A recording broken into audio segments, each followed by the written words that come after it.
Welcome to Week in Horror. You gotta be fucking kidding. The only podcast that will feed your horror need. The need to feed. With JL. Yeah, I'm a fucking masochist. I'll watch that shit. Eugene. Somebody has to be the sex symbol. I'm sorry. Alex. Shit, I just demonetize this forever. And Johnny O. How do you like that shit? Got halfway through the monologue before unmuting myself. Golly, it's one of them fucking days. With industry guests. Hi, this is Richard Oakes, Director of Host. Hey, this is Adam Leader, Director of Host. This is Matthew Mark Hunter. I'm Don Anelli. And you're listening to Week in Horror. And you're listening to Week in Horror. And this is Week in Horror. And you're listening to Week in Horror. Welcome to prime time, bitch! News, trivia, and more. One by one, we will take you. Join our live show Wednesdays at 7 Central, youtube.com/weekinhorror, and wherever you listen to podcasts. Week in Horror. Stay scared.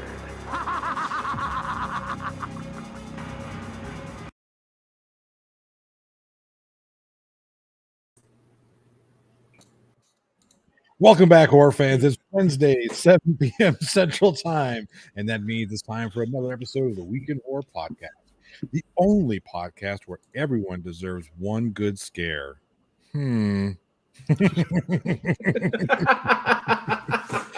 I wonder what that's in reference to.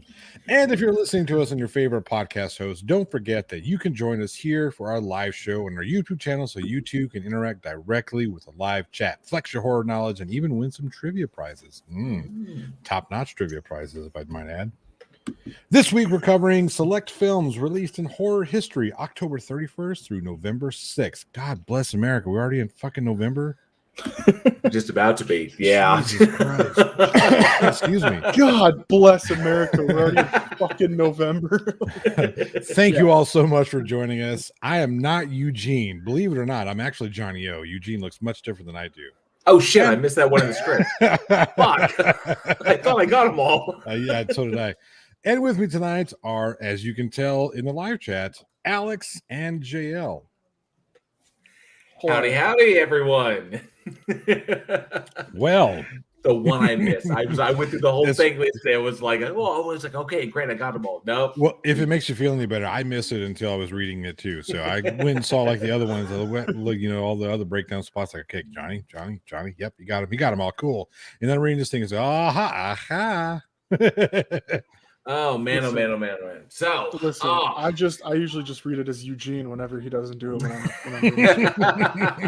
I'm Well, let us see who is in the live chat, who has joined us tonight, and say hi to them before we get on to the big stuff for the show. All right, first up, top of the list there is Tony Regime is in the house. Good to see you, Tony Regime. And of course, Surf. Thank you so much for coming in. Road No Last Name says, I can catch the first half hour at 5:30. I'll be in the theater watching Dune. All right. Yay and awe. But yes, I've heard good things about Dune. So I hope you enjoyed the show. Charlie Welch is in the house. Says Dune is good. Even better than that. Even better that I didn't have to go to the theater. Awesome. Well, good to see you, Charlie Welch, one of our amazing patrons. As a matter of fact, let me go ahead and put the list. What the hell is with... Oh, I must have expanded out my screen a bit. So let me see here. And there we go. There's our amazing patrons who help us to make this show every single week. And fix that. All right, good to go. And I see Ivy Gentry's in the house. Good to see Ivy Gentry with a new phone. Excellent. And nice, Travis, congratulations. I just got Travis Brown. Travis Brown is in the house. Good to see you. Sarcasm. Oh, a bunch of our amazing patrons are in there, up in here. Jinju and Elizabeth Sylvester. Good to see you. Thank you so much for coming in. Oh, we love you too. Appreciate it. And of course, Mr. Andrat. Yes, good to see you. And Mr. Malort, all the way from Chicago. Good to see you. It says, good evening, gentlemen, and JL. Yes, I'm not included in that, gentleman, but it's all okay. And Beaver C, good to see you. Oh, man, God, so many people. There could be 1,000 people. I try to say hi to them all. Thor Rasmussen would be like the whole episode, just me saying hi to everyone. Thor Rasmussen, good to see you as well.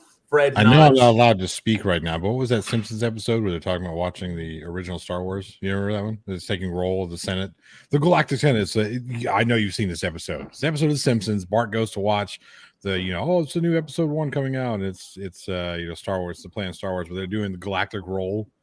And it's just them saying all the names of everybody who's at the Galactic Senate meeting. And at the end of it, like this fucking AT-AT comes busting through. And it says, "You wait your turn," and it sits down and it reads his name. Is right. That's it. That's the end of the film. That's JL right now. Yeah, pretty much. Just running down everybody's. I want to meet. Well, I love every single one of our audience members. I want to make sure I say hi to. We all gotta host meetups as much as I can. Yeah. So excellent. Look at these amazing people in here. So I want to kick off this episode, which will be airing on Halloween, which will go live on our podcast host sites on Halloween. And, we're recording it ahead of time, as people are aware of. And the first thing yeah, pretty much. I'm glad you're able to catch up. So we're going to kick this one off. And I wanted to personally dedicate this episode to DP and cinematographer Helena Hutchins, who tragically lost her life on the film set of Rust in New Mexico just recently. Tragic accident, and the loss of an up-and-coming star, an up-and-coming, just talented individual. She leaves behind a husband and a child, and just an absolute, terrible, tragedy for pretty much all of, filmmaking, and a terrible loss. So, we wanted to formally dedicate this episode of Week in Horror to the memory of Helena Hutchins. She passed away at the age of 42. So I want to make sure that, we send out that love to her and to her memory, to her friends, to her family. Terrible loss. But also, I wanted to make our audience aware, for those who are interested in these kinds of things.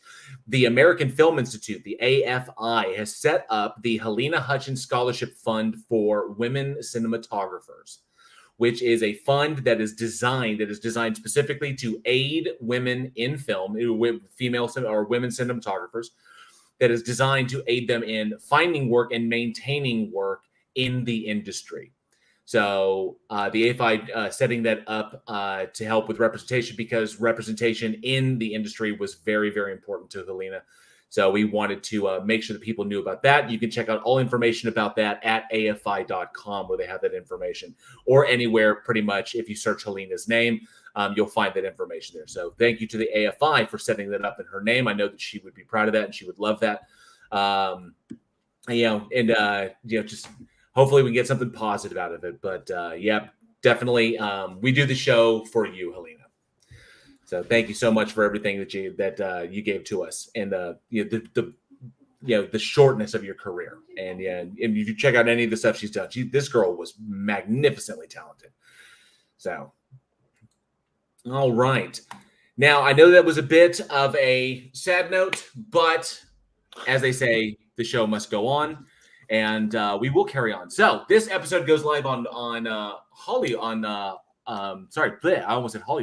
Halloween. It does go live in Hollywood on Halloween. It actually does. It does. So I wanted to say, I wanted to touch base with y'all guys. What are you guys doing for Halloween? What are your plans? I know. Just what's your trick or treaters? What you got? I plan on murdering as many little kids as possible and then bobbing for their heads like apples. That beats the shit out of my plan. So an average Sunday for you. Yeah, right. I mean, it just so happens that Halloween is on a Sunday this year. It's just, yeah. Perfect timing. What about you? I mean, because you guys got litters. And I know that you want to do, kids love Halloween. So I have a gaggle of little girls. No, the way that my Halloween works out is actually we only have half the children with us on Sunday, which is the newborn, who's actually 4 months now. Can you believe that's gone by so fast? And the oldest. So we will be doing just kind of a neighborhood trick or treat, and then sitting at home handing out candy, I guess. We're doing the suburban Halloween this year. Okay, very cool. My wedding anniversary is on Monday. I myself am setting up the front of the house to be ultra scary. We're doing the candy handout as well, but as normal as I usually do. And I will have pictures that I will post up in the Discord, and so everybody can see the setup.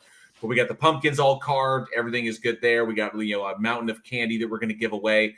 And I'm going to be setting up like I normally do out there. We're going to decorate up the front of the house with webs, spiders, all kinds of cool stuff, and cool party lights. And I'll be out there doing the whole like statue thing, like, set up like I'm just a part of the decorations, and then scaring the shit out of little kids, which is going to be absolutely fun. I've done it every year. I do it like virtually every year. I think there's only a few years I've missed, and that was the ones when we lived in an apartment. But even then, I would go back to like a friend's house. I'd set it up there, and whenever I could. Yeah. So for like I think since I was like, you can't miss out on it. Right, I've been doing this. Year of traumatizing children. Exactly. You have to do it every year. I've been doing this since I was like 16 years old, and I just it's gotten more elaborate throughout the years. And now that we have this, I used to do it, and back in in Texas, set it up every single year, make the front yard look like a graveyard, and use smoke machines and do all kinds of cool shit. And and then there's this giant cauldron of awesome candy. I give away good candy. And this giant cauldron of candy. It's just a bunch of like individual pieces of candy corn. That's good candy. And so so I have the big cauldron of candy, but then I'm there, and then they have to get back. They have to come in. And sometimes I won't even move. I'll let them get their candy and turn and walk away, and then I'll follow them down back towards their parents. Wait, so do you do like the old man, the old straw man sitting in a chair, just like looks? One year I was a scarecrow. I was a scarecrow one year. So some years I'm like something more obvious, but I always try to make it look like I'm part. So I have to do like the statue thing. And I always try to make it look like I'm a part of the decorations, and then I scare the shit out of them. So for how long? How long do you sit out there and do it? What does your new neighborhood look like? I'll be out there. Neighborhood. We are packed. We are packed with kids. So kids all over the place. So it's going to be ghosts, JL. He's not wrong. He's not wrong. But there are lots of kids around here. We have actually the school bus, the local school bus, come and he stops at the corner and is loaded up. Yeah, so I'll be out there. Kids in. What is this? Bus kids in. So I'll be like 7:30 in the morning. I'll be out there having my coffee. And then I'll see the school bus roll up, and then just like there's kids all over the just waiting to pile on, and they whisk them off to school. So I'll be looking forward to scaring the shit out of them in their little. And I have this huge front porch patio style, so I can see. And it's a big long walk up. So there's the music's gonna play. It's gonna be loud. It's gonna be amazing. I'm gonna scare the fuck out of some kids. The kids are gonna need therapy after dealing with my house. It's gonna be fun. We got some new people that popped in. Sarcasm. Yes, I do give away full size bars. I do. Whoa. Well, you've got to make it worth it. You got to make it worth it, because if you scare the lady, I've had kids run screaming. At least they get a Snickers bar out of it. You know what I'm saying? I need therapy for life, but at least I got this full-size cat. Here's 6 years of full-blown trauma, but at least I got a fucking Snickers. Shinju says, "You evil bastard." I love the idea. Yes, I've gotten quite good at it. So, and our pumpkin carving skills have gotten quite good as well. I've got the classic standard jack-o'-lantern. I've got one of those.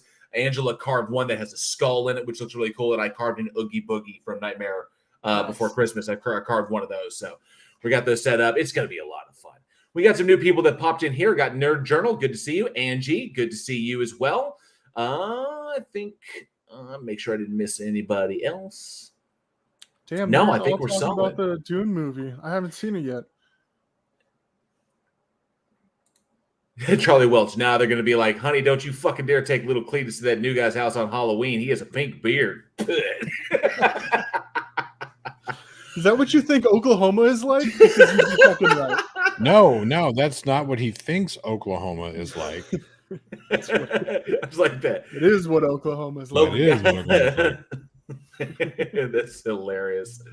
All right, so good stuff. So Halloween, our favorite holiday of the year here at Week in Horror. It's going to be a lot of fun, a lot of candy to give out, a lot of therapists to make their careers with children to treat. So this is going to be good. So, but I think it's about that time. Is it? I don't think so. I think we need to bullshit a little more about how you're going to nakedly jump out at kids and scare them. Don't you put that evil on me. And my beard is covered. My beard it's part of the mask. I have the full on mask deal like that. And you have the mask, but then you have like the phantom. It's multiple layers. So you got the mask, and then you've got the ogres like layers. No, it's like the phantom cover underneath it, so that they can't see your eyes when they look into the mask. Because sometimes kids will get up and be like, he's real. And they get up and they look in the mask, see if they can see your eyes. They don't see any eyes. So like, oh, wait, no. And then they'll like poke at you with sticks and shit. And you don't move. And you're just like, oh, no, he's fake. And then, blah. On that note. Especially with the pumpkins and the lighting. And I use the Bram Stoker's Dracula soundtrack. So like that opening that I use that, and, if I can find the smoke machine, I might bust out the smoke machine, but it's a little on the loud side, so I probably won't do that. But I got the cobwebbing they have to walk through and shit hanging out of the trees. Still get a dry ice machine. Oh yeah, but I got all kinds of cool stuff. So one year, whenever you do the Return of the Living Dead stuff, right? You build yourself your own dry ice machine. You ever done this? Your own fog machine? I'm sure you've done this in theaters, like stage. Probably they've done it. Right. So you get a 55 or 50 gallon drum that you put your dry ice in. You cut a hole in it for the tube and the fan and whatnot. Right. But you could use that 55 gallon drum as a set piece. It's a toxic waste dump thing. See, I'm telling you. Very cool. I like it. Shit. Did you work set as a fucking drama student or what? I did actually. Yeah. Theater, baby. Yep. All right, Alex, what do we have up first? Bring it. Go first. Bring it on. I'm so glad I gave you this one, Alex. Bro. We're going to kick off strong. In my closet. First of all. Yeah, he's scaring little kids. We've already been over this. First of all, we're going to go over a movie called Monster in the Closet, which is not what it sounds like. October 31st, 1986. What do you mean it's not what it sounds like? It's exactly what it sounds like. Yeah, when you first pulled this up, I was like, oh, this is going to be some like coming of age. Oh, no.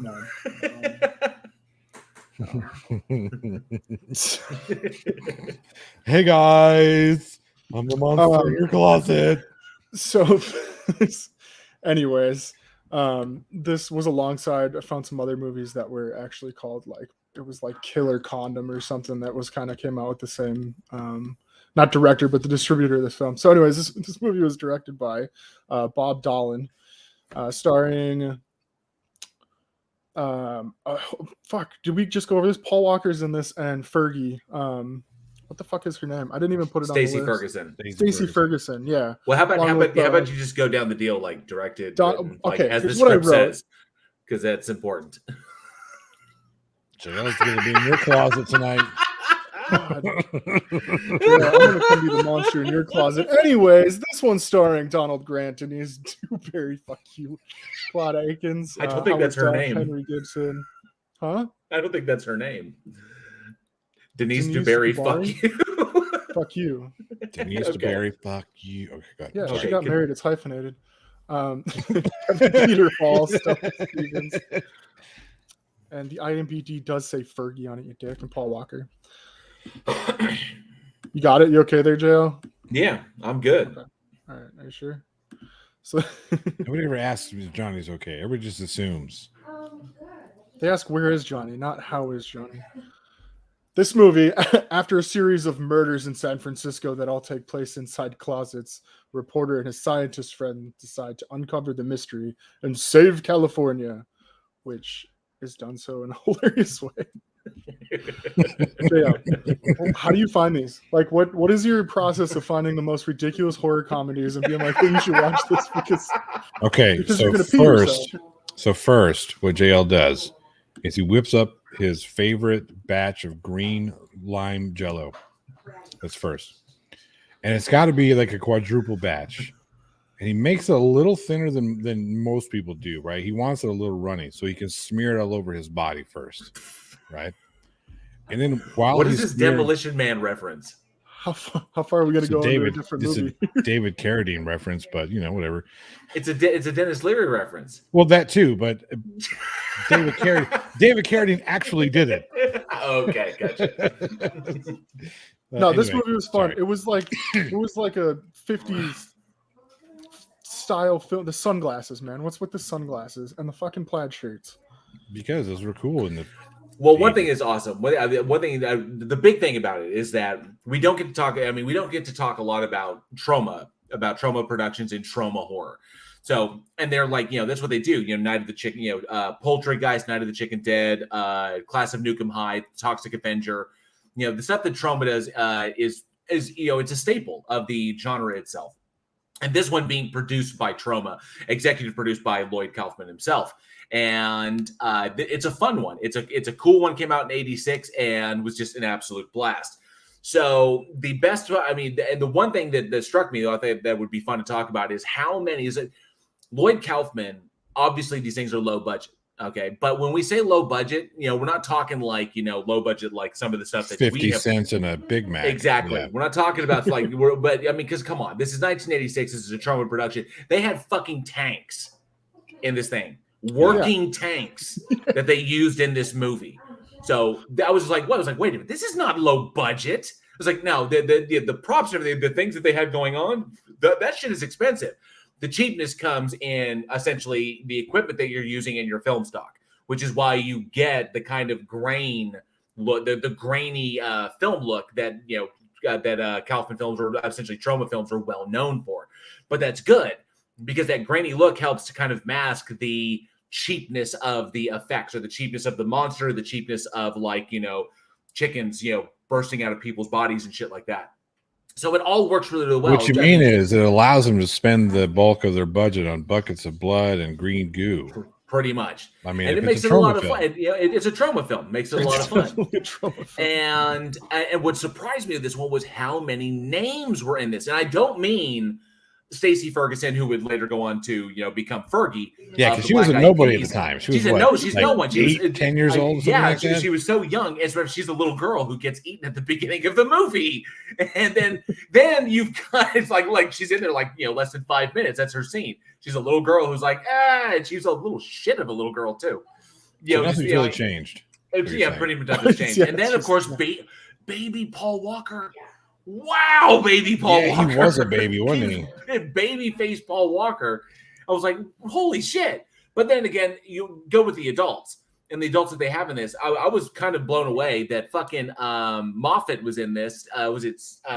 Donald Moffat? Donald Moffat was in this from The Thing. Yeah. He just done The Thing a few years before this, but he played the crazy army. He plays the crazy army sergeant who literally the general who literally deuced out at the first opportunities. I'm getting the fuck out of here. Nope. Well, shit. I mean, yeah, you had a lot of big names that were even real old, like Paul Dooley and Henry Gibson. Henry Gibson. These are names you may not recognize, but faces that you have seen 100 times over. You would know them immediately. And then Kevin Peter Hall. I mean, hey. And then of course Kevin Peter Hall. Yes, the legendary. Who's that? What's funny is I'm pretty sure because I had to go back and rewatch this. I rewatched it just right before we went live, a couple hours before we went live, and I'm pretty certain I was watching the ending scene. So it's the final scene. They're in the streets of San Francisco. The monster is dead because it couldn't get back to a closet in time, and so everyone's like, "Oh," the crowd is building around him, and one of the photographers. Was down in there, was kind of squatted down, taking a picture, and then he stands up, and this motherfucker was tall, and is trying to get like pictures, of the monster and everything. I'm pretty sure that was Kevin Peter Hall. He never turns to face the camera, right? But I mean, I've seen him, in the pictures of him in other movies from other films. I was pretty sure that so they pretty much laid the costume down and let Kevin be kind of a part of the scene to be one of the photographers, but you never see his face. So I was like, oh shit! But I'm pretty sure, as tall as he was, I'm pretty sure that was him. Because he's the only person who's tall ever. Yeah, he'd be the tallest person on that set. Smart ass. But it was a lot of fun. It's a goofy one, and oddly enough, for a Troma production, no gore, No, not really. So can we really call it a Troma film? It is. I know, but it just feels like a new wrong. take on it. And even executive produced by Larry Kaufman, by Lloyd Kaufman, you think this should have more like kind of Troma in it, more gooey. It has to have some sort of green goo in it, or it's not a real Troma film. Exactly, Period. But this was. And I mean, they don't even really explain where the monster comes from. It's just a monster and it's there. And then, of course, the sequence of everybody destroying their closets was absolutely that shit was just inspired. Destroy all closets. The Japanese guy attacking, like the samurai attacking his closet with the fucking katana was hilarious. But this is just where's Major Payne when you need him? Exactly. And it's just a super fun little I guess Troma production with a lot of like names in it that you'll be surprised. You'll be like, I know him, and of course a lot of great character acting. I love the Sheriff Ketchum, and the I'll spit anywhere. He's dipping throughout the whole thing and he's like spitting everywhere that he can. It was like I think they were going through a crime scene. And he just grabs one random thing. He's just spitting all over the place. The shit was fucking hilarious. Little nuanced things that make Troma films what they are. That just make them so much fun to watch. Yes, like the fact that the big guy in Night of the Chicken Dead was named Jared.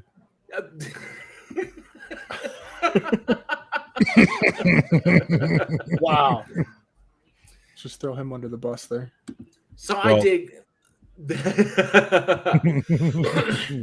Now, an interesting and a really, really cool thing is that it's also a bit of the film, as most Troma films are, it's satirical in many, many ways. Yep. And I was sitting here thinking about it, watching it, the horror satire. Because nowadays, from my observations, and maybe I'm wrong on this, maybe you guys will correct me, maybe you have different opinions, but the horror satire in and of itself, I don't see it being as prevalent today, 2021, as it was back in the 60s and the 70s, the 80s, and even the 90s. That it has dwindled off in favor of the parody, where we're basically just parodying other people's work instead of satirizing actual things going on like in the world, where we take something that is ubiquitous and they just turn it on its head, like National Lampoons, because it was very much like a Lampoon, like a National Lampoon feel to this with the subtitles, like what day it is, or like it's 10:15. I think the time was good, 10:15ish, or so like this. It's like it's Monday or Tuesday, or what's the 23rd or the 24th. We're not really sure. Like we're not sure. And I like that. That's that kind of bite, the very Mad Magazine feel, the very National Lampoon feel is I think is sorely missed, or maybe it's just got old and they just don't do it right anymore. Okay, so what would you call like Cabin in the Woods? Would that be more towards a parody? That's what I was going to say. The question that you wanted me to ask was what happened to horror satire. I don't think anything's happened to horror satire. I would argue that the entire horror genre is satire. Everything about it is satire. Now, there's some that are funny satire, there are some that are more serious, some that are more horrific, but every good horror film is satirizing something about either geopolitical nature. You could be that's talking the about trend. Like The Purge. That's the translation of political satire. Like we talk about how it kind of is the barometer for what ails what is ailing society. So it's the satirization of these things that allows people to deal with them. So it's all satire in your opinion.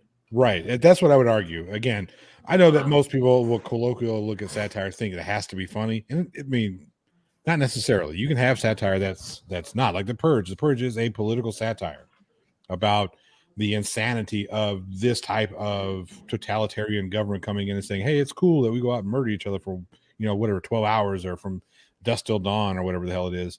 That's satire. So I would argue that horror satire hasn't gone anywhere. Just maybe like the goofy National Lampoon style horror satire isn't where it used to be. But we are getting, speaking of Troma and speaking of satire, we're getting some remakes of Troma films. So maybe it's going to be making a comeback. That type of the horror satire. Yeah. Okay. So Ivy Gentry brought up to like Tucker and Dale versus Evil. And I actually agree with that. But like I said, it's like this kind of, so maybe it's just the different kind of satire. Maybe it's just, you could satirize something, you could parody something. And I would say there are degrees of satirization. Like you would say that National Lampoon satiring, like the satire that National Lampoon does, but is more spoof. Yeah. I'd say it's more spoofy. Yeah. Yeah. Then what's the difference? What's the line of demarcation between spoof and parody? Well, I don't know. See, so that's a Scary good question, Movie but is parody. right. Scary It's a Movie is parody of a definitely satire. parody. Yeah. Yeah.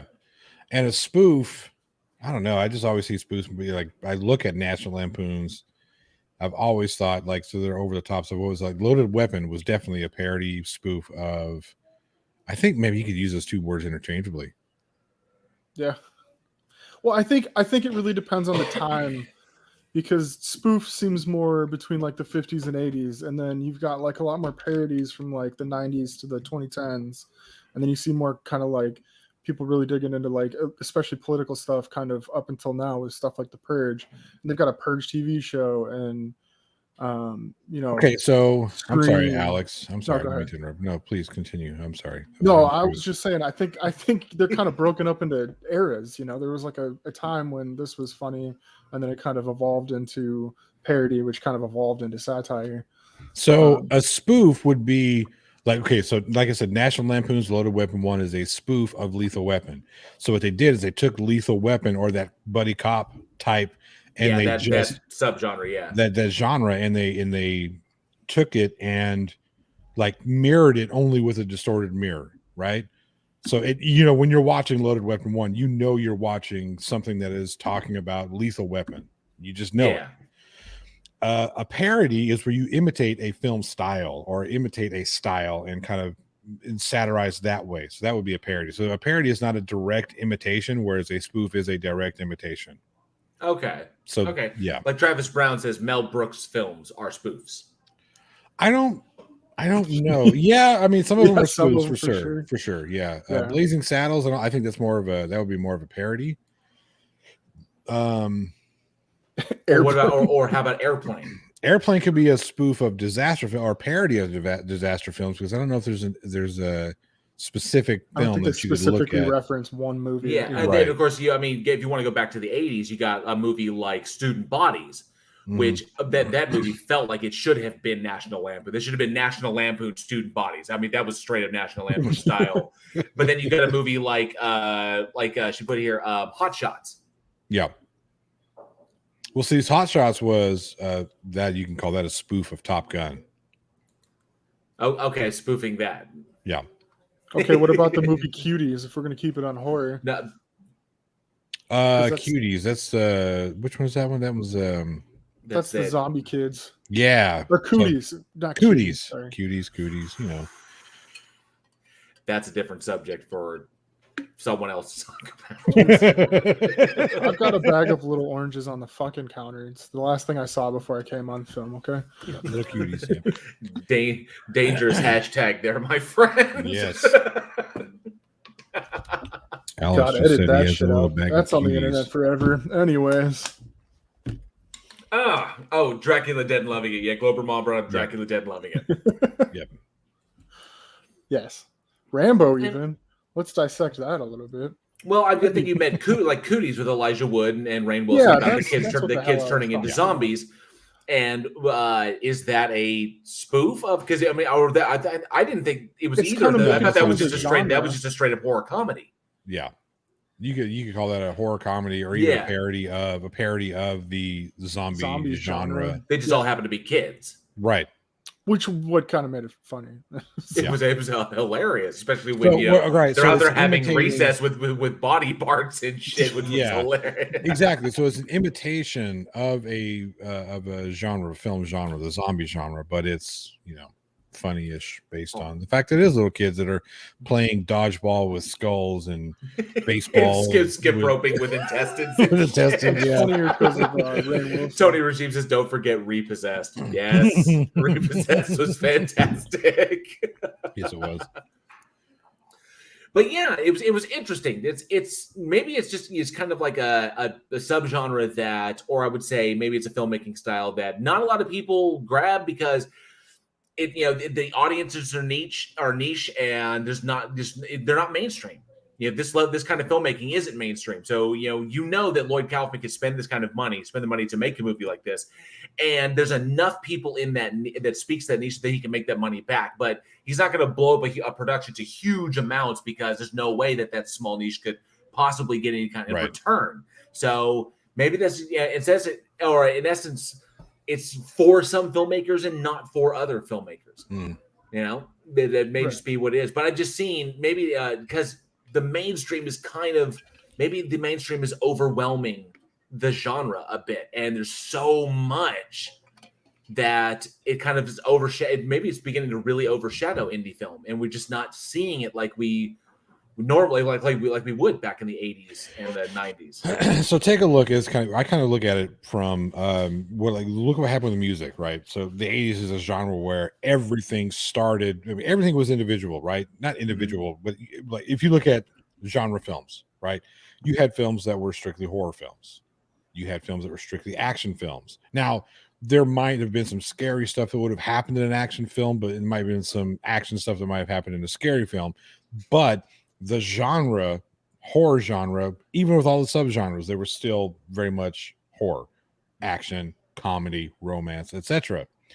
Same thing with music. You had pop genre, you had the hard rock, heavy metal genre, you had rap. They were specific, right?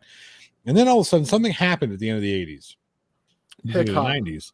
Well, no, not hip hop. Everything started to melt in, and everybody wanted to cross over. Like you had Shania Twain, I think, is what started the real big crossover movement, where she was strictly a country music singer, but they wanted to push her into a pop era because she had a pretty face. She had a style that could easily cross over into the regular pop genre. Same thing is happening in film, where we have these films like, you take a look at World War Z, where back, 20 years ago, would you have had an established actor like Brad Pitt in a zombie horror film? No. Exactly. Now we do. Now we've got Brad Pitt that's making, zombie films. We've got bigger names and bigger productions that are getting put in. You've got Tom Cruise and Russell Crowe doing a shitty horror film, but it's still doing this horror, right? The Mummy. They're still doing it. You know what I mean? You still have these big name actors, these big name presence that are crossing over into this genre. Everything is kind of melting together a little bit. So horror representation is getting horror is getting more mainstream representation. Yes. But one of the hallmarks of the horror genre is that it is not mainstream. It was never meant to be mainstream. Yeah. So could this be damaging, or? I think it really just depends. It really depends on who you talk to, because there are going to be a lot of people out there that would never have watched, they never would have watched World War Z had Brad Pitt not been in there, and they never would have been exposed to that, that style of the zombie film, right? You know what I mean? Now that we've got that, now that zombie genre became more popular with The Walking Dead, with just World War Z, sort of, you got people are, hey, let's check it out, let's experience this here. Now you got television shows on the fucking CW, iZombie or some shit. Yeah, you know what I mean? Yeah.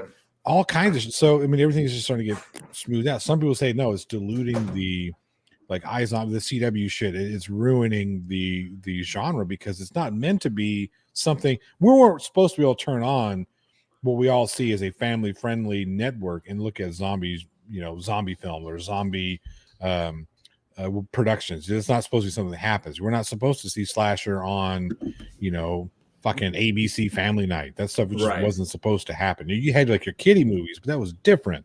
We were okay with that. We wanted our Jasons and Freddys and Michael Myers to be fucking brutally, bloody and shit that that you wouldn't expect to be on mainstream media or mainstream audiences to be like, hey, I want to go watch this movie. You know what I mean? Well, Fred Knott says porn going mainstream hasn't hurt it, but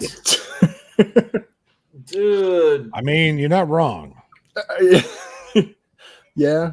I think this is pretty much just that sex, invariably, I think. Right. But the horror genre in and of itself, because how far you could push the horror genre, what you could do in it, from, the tamest stuff, imaginable. You can actually do like kid-friendly horror, like stuff that just scares, like Goosebumps, Alone in the Dark, stuff like that, all the way to some of the most extreme shit out there, like The House That Jack Built or August Underground or Salo. and shit like that. So that entire spectrum. But what made horror? I mean, horror films were a staple of the underground throughout. Except for when Universal was doing them, because they used to be the height of the thing. Universal Studios back in the 20s and the 30s, and then they kind of went underground, or maybe it was that it was that like Hammer Horror kind of made it underground, real extreme horror, blood and sex and violence, and that studio movie houses just didn't want to put that stuff up there on the screen. It's like, no one's going to come and see this. Well, then we'll have to go underground theaters, late night stuff like 11, 12, 1 o'clock in the morning. That's when you get to go see the real gnarly stuff. And then they get this kind of reputation and it builds from there. But now, once again, horror is built up into this wave, and now the mainstream is embracing it. It brings a lot of talent in, which means we can get really big names, like you said. We wouldn't see World War Z if it weren't for the advent of The Walking Dead and the fact that Brad Pitt was attached to it. Right. So I don't know. I guess we'll find out. I just think that movies like Monster in the Closet, the things that Kaufman and his team were able to make over at Troma, and now we're getting a remake of Toxic Avenger with some seriously big names in it. Peter Dinklage, Kevin Bacon, Elijah Wood. It's like, I don't know where this is going to. I don't know where this is going to go. I don't know how they're going to make this a Troma film. I don't know how they're going to make this a Toxic Avenger with those names in it. You know what I mean? I just don't. I'm afraid. I'm afraid of what this movie is going to turn into. Not because I think that these actors are bad actors. Not at all. I think they're great actors. That's kind of what. That's the problem I have. Name one great actor in any Troma film. Exactly. It's hard to do. You could probably find one. Paul Walker was pretty good. Monster in the Closet. Fuck off. But that's my point, right? Look at those. We don't like those. Well, these are characters meant to be caricatures. You know, they're not meant to be. I mean, you look at come on, look at Class of Nukem High. None of those. No, I get it, and that's my point, right? So we watch those movies not because we want to see great acting performances, because we want to be entertained by a silly, fucking over the top movie. We want to see the bad. That's kind of the hallmark of Troma films is the bad acting. It's right. The guy that runs in the room is like, hey, like, yeah. Nerd Journal says, I don't know. Monster Squad was pretty kid friendly, and I think it was awesome. Monster Squad was awesome. You bring all four legends together. That was fantastic, and plus it gave us, Wolfman's got nards. It was, I mean, that line. That kid will forever be known for that one line. Wolfman's got nards. Wolfman's got nards. Great stuff. And and really, really good. Well, so sure he does. He's Wolf Man, not Wolf Woman. And Sir Little Wolf, you kick a female wolf in the coos, and I think it'll do the same thing. Sir Little Wolf, so good to see you. Thank you for stopping in. I saw a couple other names as well. Yes, Glober Mama. I wanted to say, hey, make sure I said hi there. And I just sworn there was somebody else. Maybe not. Brown, Tony Regime. Oh, we already said hi to them. Do we? Ivan Gentry. At the very beginning. Yes, at the very beginning. So, Sir Little Wolf says, Sir Little Wolf says, Toxic Avenger remake. I don't think the world is ready for that. You're probably right. And then, of course, Abbott and Costello's monster movies. The same with the Three Stooges. Right. Sarcasm mentioned the Three Stooges meet. Those are great, by the way. Horror icon. So, yeah, those are fantastic. Anybody who says, "Hey, I need to watch a horror film or a scary movie," whatever. But I want to be entertained by a scary type movie. Abbott and Costello meet Frankenstein. Abbott and Costello hold that ghost. Fuck me running. You will have a blast. They're so funny. Well, they were hey, Abbott. I hate that guy. Name that one. Really? Hey. Really? Prince of Thieves? Really? Prince of Thieves? I knew I'd get him. Look at him. Oh, you douchebag. Men in Tights, for those wondering. Yes, it's Men in Tights. Come on. I'm Mel Brooks film. So maybe we need to, I want to say, I like these niche kind of films that are just fun.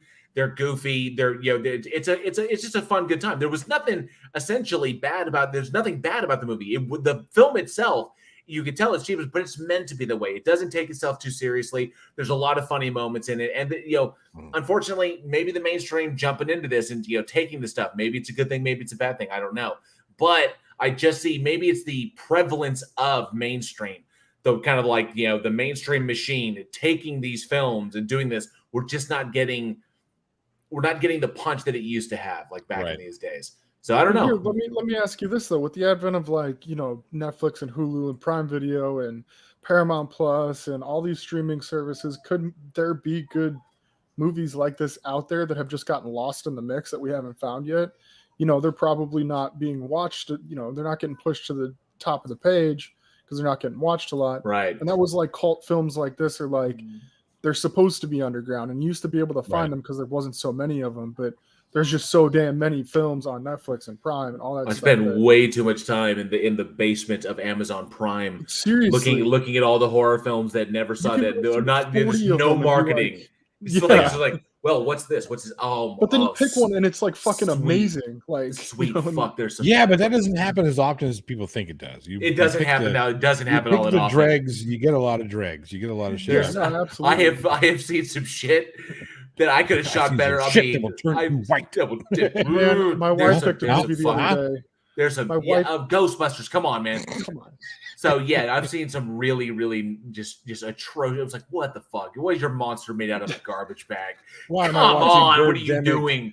Why am I watching Birdemic for the second time? We're gonna do that debate one day: Birdemic versus Rubber. Wouldn't Birdemic versus Sharknado be the more appropriate debate? Sharks versus birds? Nah. The tire, Robert the Tire, is psychic and he blows up birds, and then the birds are the birdemic and they'll attack. So that's the whole point. I get it. I just think. Hey, so the monster in Monster in the Closet was a big lurking guy. What? He was? Who? What was his name? You were supposed to say his name. Legendary Kevin Peter Hall. God, Jesus Christ. So, as we all know, Kevin Peter Hall played a lot of pretty kooky roles. But legendary behind the mask kind of actor that's been in a lot of stuff. So I wanted to ask the audience, who is or what is your favorite Kevin Peter Hall monster? I think mine would probably have to be Harry and the Hendersons. Harry was a joke. No, Harry was fantastic. I loved him in that film. He goes, No, he did really good in that movie. He did but, there's a lot of fantastic stuff that you wouldn't even know that he was in. And obviously my absolute favorite is him as Predator. I loved him, and yeah, he did great as Predator. He brought that thing to life. Excellent stuff. But definitely let us know, what is your favorite Kevin Peter Hall monster that he brought to life? Let us know in the comments below or at weekinhorror@gmail.com. Love to hear what you think. Y'all settled down over there? Y'all settled down over there? Dude, everything just went to shit real fast there. Don't worry about it. Anyways, so JL, let's get out of the closet and head down the stairs. This is true. Man, I never caught that though. There's kind of a house theme going on. Anyway, so yeah, we are going to continue on. The next one we have, next film that we're going to talk about came out November 1st, 1991. And it's The People Under the Stairs, the Wes Craven classic. So, directed and written by Wes Craven, starring Brandon Adams, Everett McGill, Wendy Roby, and A.J. Langer, and Ving Rhames, if you can believe that. It was pretty cool. The film itself centers around, just to try to clarify this because it's a big one, the plot follows a young boy and two adult robbers who become trapped in a house belonging to a very strange couple after breaking in to steal their collection of rare coins, and they find all kinds of madness going on in the house. People with their tongues cut out, and, all kinds of weird psychosexual shit going on. Everett McGill was absolutely amazing in this film. That's putting it lightly. We talked about him previously. He was the werewolf in Silver Bullet. But also I think that it was him. And I know that Wendy Roby was in, I think both of them, Everett McGill and Wendy Roby, known from Twin Peaks. Yeah. But this obviously being a Wes Craven film, and one thing that was makes movies like Wes Craven films amazing is that he takes, especially going off this one, Wes Craven's the inspirations in his films have always come from real world, and there's always some real life story going on that inspires Wes Craven's horror films. whether it's Serpent in the Rainbow, Last House on the Left, or Last House on the Left, even Nightmare on Elm Street, had real world stories that were behind those films, and this one was no different. I'm sorry that I was the person under the stairs. Dude, I find you there all the time. It's okay. I'm just telling you, turn the light off in the basement when you're done. I mean, if I turn the light off, then I get scared. You are the night. Don't be afraid of anyone. Yeah, real world inspirations in these films. I missed like the whole first part, but we're talking about the people on the stairs, of course. But the real world inspirations. He's like trying to verify that that's where we're at. No. I know where we're at.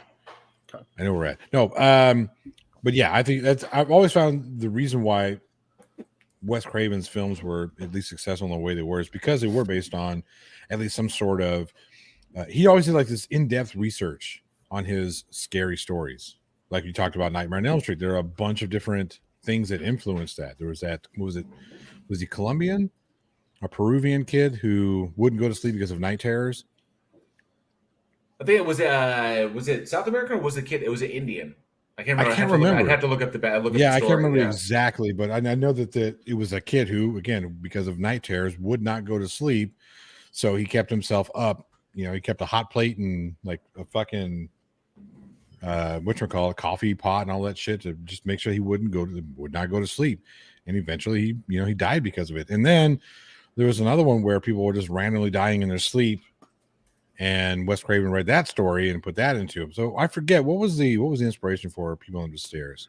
People Under the Stairs was essentially that was Wes Craven's satirical look at gentrification, class warfare, and capitalism. Mm-hmm. It was the ideas that were going on, like why the weird couple played by McGill and Roby, why that couple was in the house, why they did what they did, and then of course the reflection of the fact that the boy and the people trying to steal from them are African American, and the representation within that. But then again, and that's essentially what what he wanted to satirize was the evil force that was coming within, that was kind of pervasive in certain neighborhoods, regardless of the people that previously used to live there. And I love what Roby and McGill brought to this, and the almost satire to almost an alien degree, where they are they're parodies of these aspects. They're so extreme. I mean, I always remember the scene. Everett McGill, got him! I got him! In that fucking gimp suit with the shotgun. I'm like, you don't get. I mean, come on. And Wes Craven was, the way he was able to spin these things this direction was always fantastic. You see a lot of this, and there was a lot of it in Last House on the Left and in Serpent in the Rainbow. Because the way he looked at, or the way he essentially did or handled voodoo mysticism and the cultural, kind of like the history of that culture, going all the way back to Haiti, which is really interesting stuff. But it's just, it's a mark of how amazing a filmmaker he fucking was. Yeah, essentially had a real understanding of what was going on in society, and being able to send it up in both a horrific and somewhat comedic way, because even this one has its comedic moments, like similar to Scream or even Nightmare on Elm Street. Well, and like you say, in true Wes Craven fashion, it touches on things that are going on in real life. And you said satire and you said parody, but I would have to say it was more of a look at. I saw a word earlier. Social commentary was a good way to put it. Yeah, because I mean, the story that he read, he pulled this from the paper, was a story of I think it was in 1978, of two African American burglars who made a forced entry into a home in Los Angeles, which unintentionally led to the local law enforcement discovering a pair of children who'd been locked away by their parents. Right. So it was a crime that revealed a bigger crime. And that's initially what inspired the story, the real world event that inspired the story behind this. But then he looked into like the social ramifications of, African Americans, breaking into a white home, and then the craze happening there, and why those white people were there, and essentially the two worlds kind of colliding. It's kind of bashing the rich at the same time, and it's like taking a look at the people that you think are on top are not who you really think they are. The people that are in charge are also just shit human beings. Or the richer evil kind of social aspect of it, which touches. I mean, it's nice because it doesn't like go super deep into it, and there's still a lot of like entertaining parts of the movie. But that's definitely, as you're watching it, you're like, yeah, this guy really doesn't like rich white people. Really, I mean, who does outside of rich white people? That's what he's just bashing on the whole time. Yeah, right. Man, white people. That's why we don't like JL. Well, I like it. Well, I like what he. I mean, and I love the casting. The casting of Roby and McGill were fed after watching them as Big Ed and Nadine in Twin Peaks, because those two character actors are super kooky, and she's just fantastic. She's amazing. And going mom and dad. She's going from 0 to 60. She go from 0 to 60 in just a heartbeat, which is hilarious. Just so believably too. It's great. Yeah, just being like being shot on a fucking. Well, it's like the two of them quarter that you got in the 90s. It's like the two of them feed off one another. Yeah, for just sure. Like it's like the perfect acting pairing, and they just took that energy, and you imagine them under David Lynch. I don't know.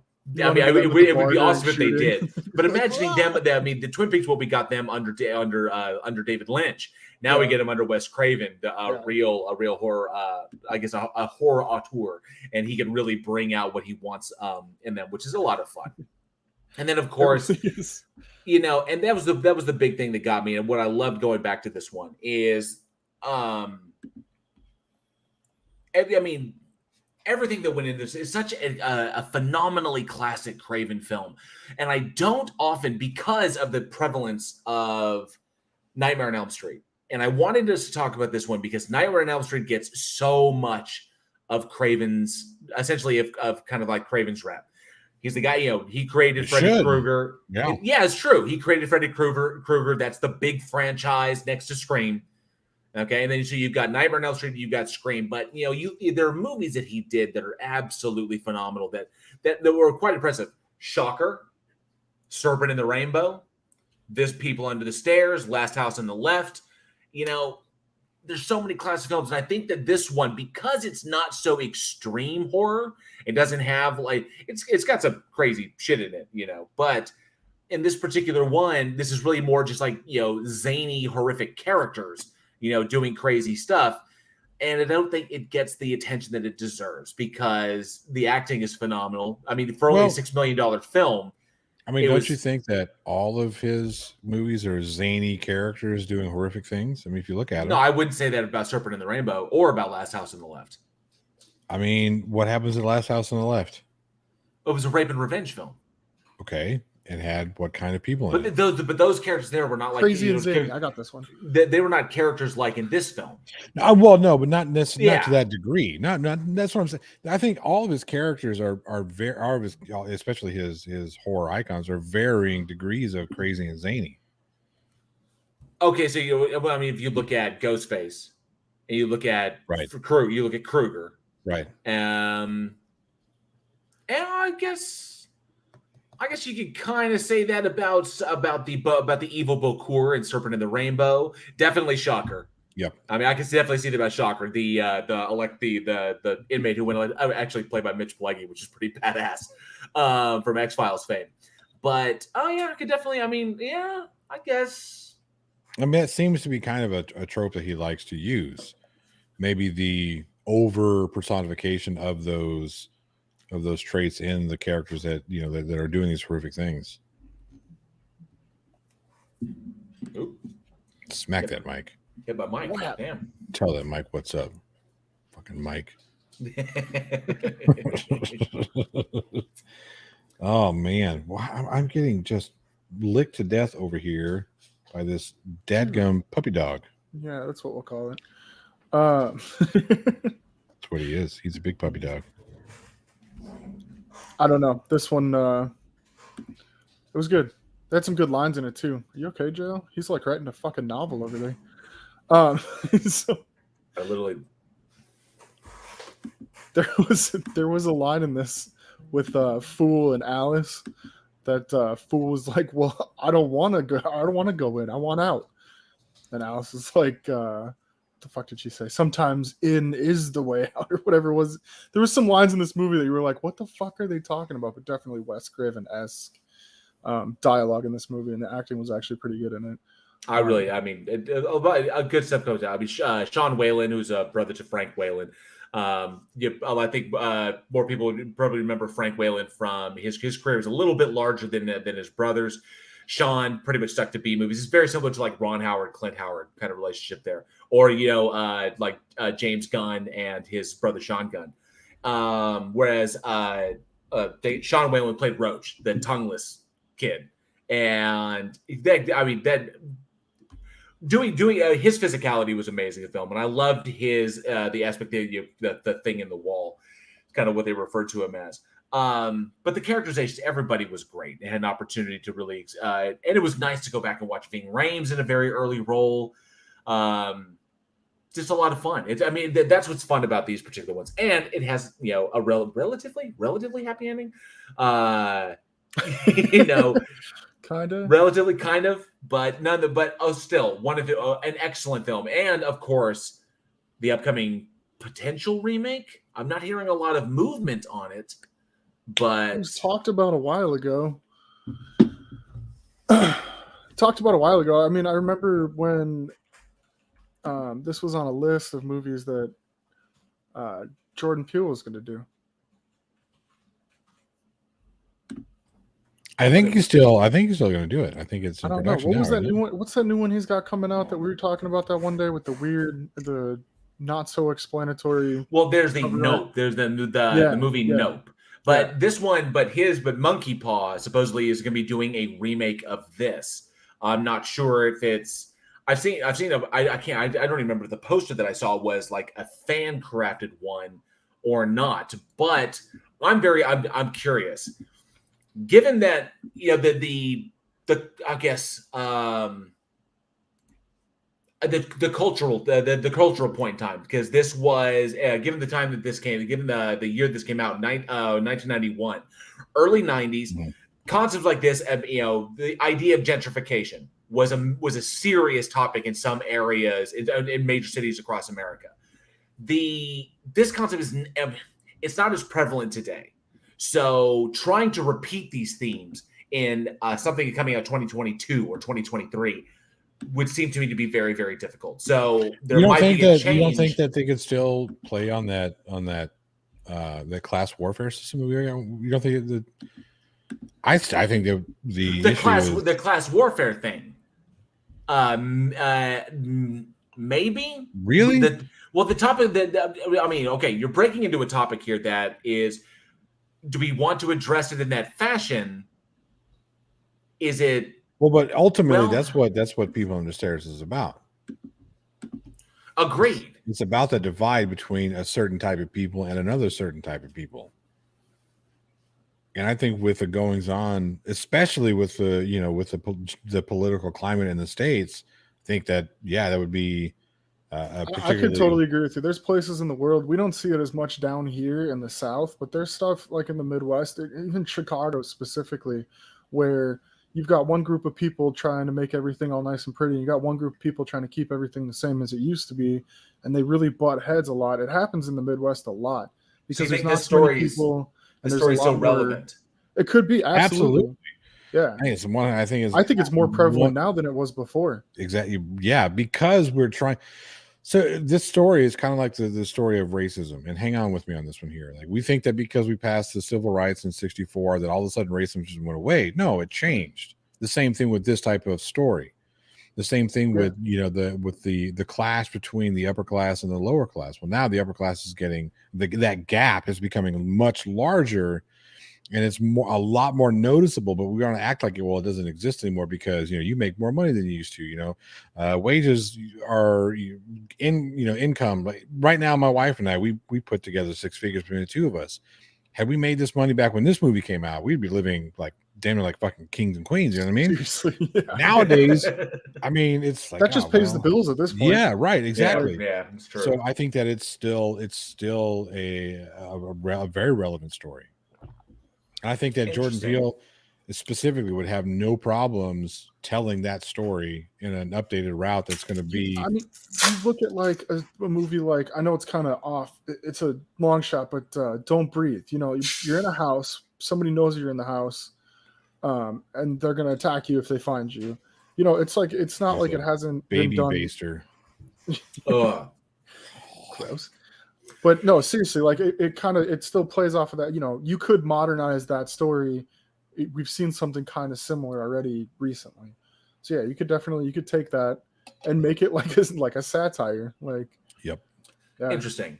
Jordan Peele would be the best to do it, though. I think for sure. Oh, I think if anybody could handle that, you know, especially with his, you know, the unique style, where bringing us and Get Out. Yeah. That did definitely. I guess we'll find out. You could make it more horror than it was. I'm curious. Let's ask the audience. Would definitely like to pose to the audience. The People Under the Stairs. Great movie. Jordan Peele, fantastic visionary director. He has a real solid handle on horror. But do you think that a remake should be made? Do you think this movie should be remade? Do you think they should leave it alone? You know, it's a, you know, people, you know, I want to know where you guys stand. You know, it's a good director. I love Peele's work. I love Craven's original. Should we touch this? Should it not? You know, where do you stand? Let us know in the comments below, or of course at weekinhorror@gmail.com. Yeah, I think this is one of those few remakes that can happen where you're not the ceiling isn't just to be as good as the original. You know what I mean? Right. I think this is one that I think he can do a better job than the original. I know a lot of people say, how dare you say that about the master Wes Craven? Well, I said it. Okay. Sometimes it can happen. And I'm not knocking what Wes Craven did. I'm saying that I think that with the way that Jordan Peele likes to tell stories with the technology, and I think he can do a really good job telling the story. We seem to have some division in the live chat there. Uh-oh. So, well, first I have to say, Ivy Kenter says Johnny is right. I'm in the Midwest, and I think it is very relevant. So, okay, but we've got Travis Brown says Jordan Peele did a great job with Get Out and basically talking about racism in respect. And so Little Wolf says kind of think it should be left alone. Travis Brown followed it up, but he said Hollywood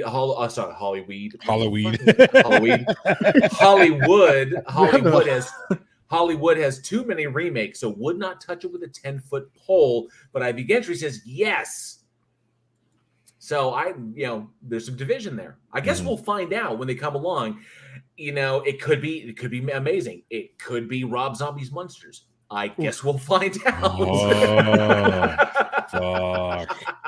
I hope that was just a cosplay picture they did, and they're not really going to do that. Fingers out. Who knows? But I know Johnny loves them, so we're going to move on to our next one. And I wanted to give him a particularly amazing slasher film. Good classic shit. You know, this is back to the formula. This is back to the old formula.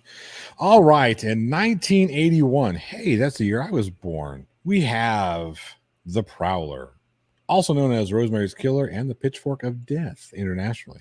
It's an American slasher film directed by Joseph Zito, written by Neil Barbera and Glenn, Leopold? Yeah. Starring Vicki Dawson, Fairleigh Granger, Lawrence Tierney, and Christopher Goutman. The film follows a group of college students who are stalked and murdered during their graduation party by someone wearing a GI uniform. This one was interesting. I watched this the first time way back when. I must have been 10, 12 years old. I think it came on like late night, channel 33 or channel, whatever those grainy ones we had to, you know what I mean? Definitely. You know what I'm talking about. I think it was cable on the cable box. It was like channel 11 for me. Yeah. On that brown cable box you have back in the day. Yeah. Click. Oh shit, I missed it. Keep going. Click. I truly wish I'd had the appreciation for horror that I have today when I first saw this movie, because so much in this. Obviously the brutal violence of the movie, but completely unaware that this is top-notch Tom Savini work. From the second it like shows that the building and it's like night of the graduation dance, and just like when they're watching, I'm like, this is gonna be fucking great. And sure enough, it absolutely was. Wait a minute, you mean right, they're like horny teenagers and there's drugs in here somewhere? You know the drugs in there somewhere. Sex, drugs.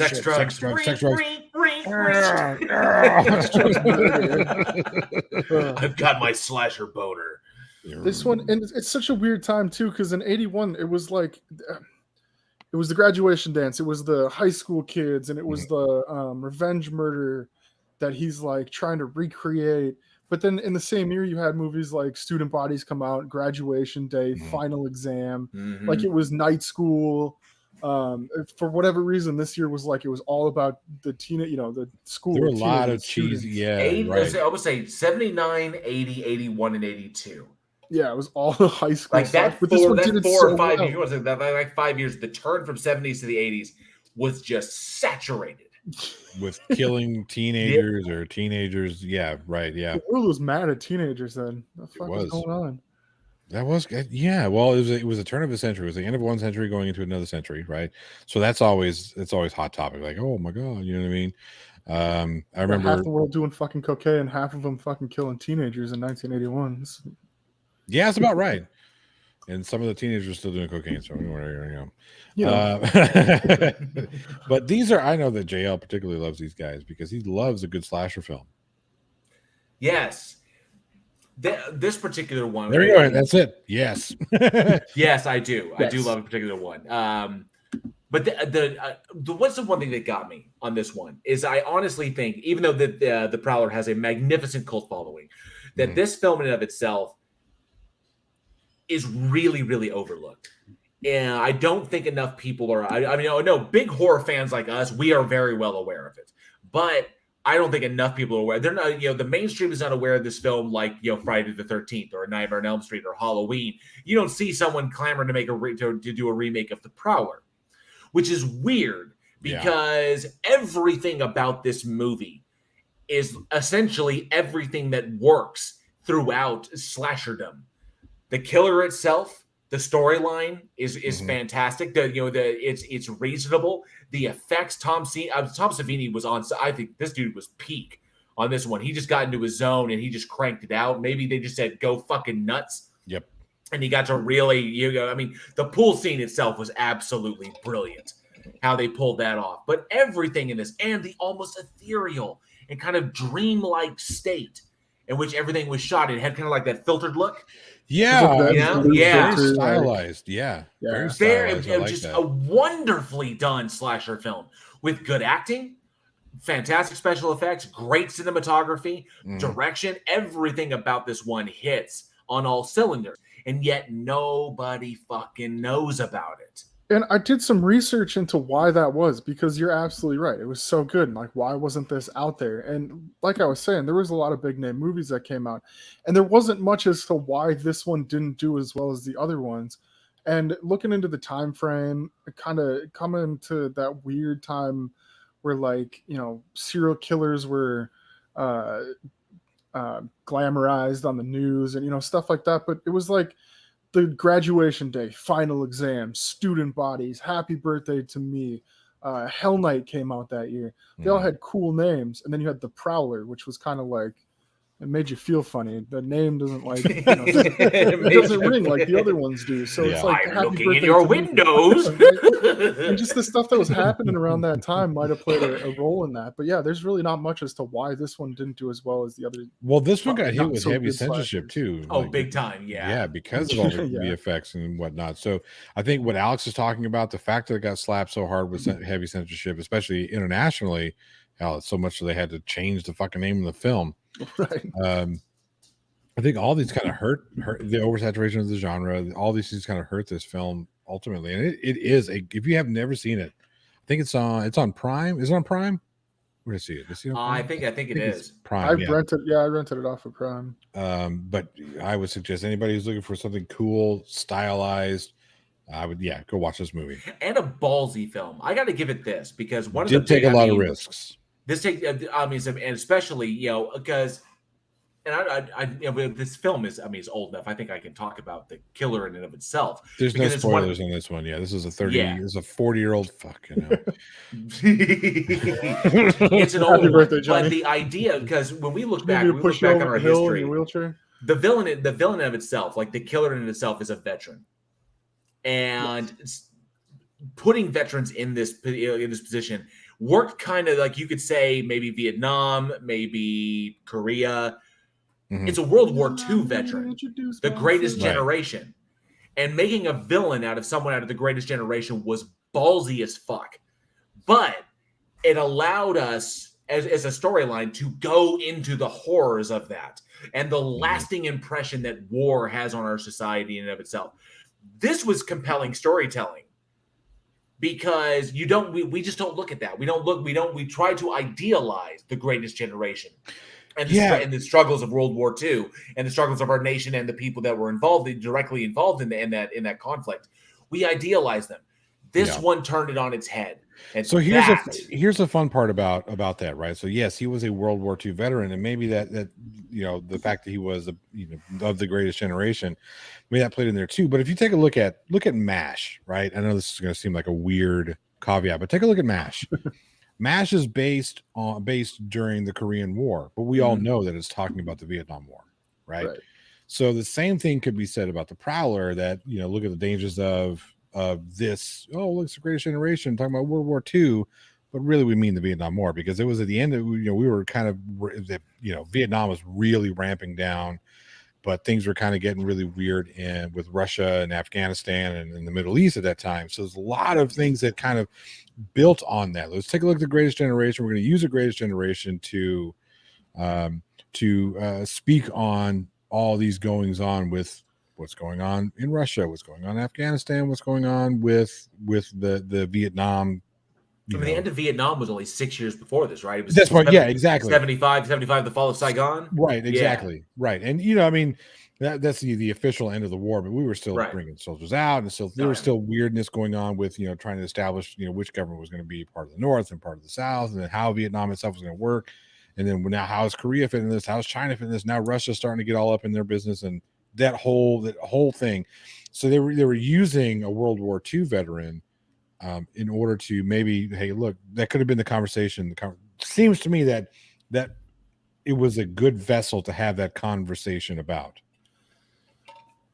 I thought it was, it was kind of blew my mind that I saw. You recognize the GI costume, the setup of the hell, especially with the helmet and everything. You're kind of like, wow, going that direction, especially in the 80s, especially how a hot button a topic was Vietnam at the time. And it was like this, but then finding out it's a World War II veteran, it was like that's kind of pushing the limits in that. But then, see, that could be like a look to the future, right? Yeah, and I love that it connects. What we've noticed as we've talked about these films in the 80s, especially here on this podcast, is that there's kind of a thematic link with some of the great slasher films at that time. That there is the adverse, or I would guess, post-traumatic stress, what we would call PTSD in this sense, but is essentially psychological trauma is what plays into some of these really, really excellent ones. Right. So films like Happy Birthday to Me, films like The Prowler, films like The Burning. The reason that we look back and we're like, God, these were freaking good, but they either overshadowed by more, I guess, like by Friday the 13th or by Nightmare on Elm Street or Halloween sequels, Texas Chainsaw Massacre, the more kind of like explosive, violent ones that, put through gore all over the place. But these ones really dealt with real issues. And I'm thinking that maybe it wasn't that they were not seen, is that they hit home a little too much. And then looking back, we can say, holy fuck. So we talked about this, 2 weeks ago, right? We talked about the same thing. I forget when we were talking about how that, because they're these movies that are considered ahead of their time because they hit close to home too soon. Right. And that's how like God told me to. Right, exactly. Yes. Yeah, right. So it's hitting too hard too soon, but 10 years down the road, like if the Prowler came out in 1991, I don't know, that may have been too close to the Gulf and what was going on in the Middle East. I don't know. This is one of those movies that may have been really difficult there may not have been a good time to release this film.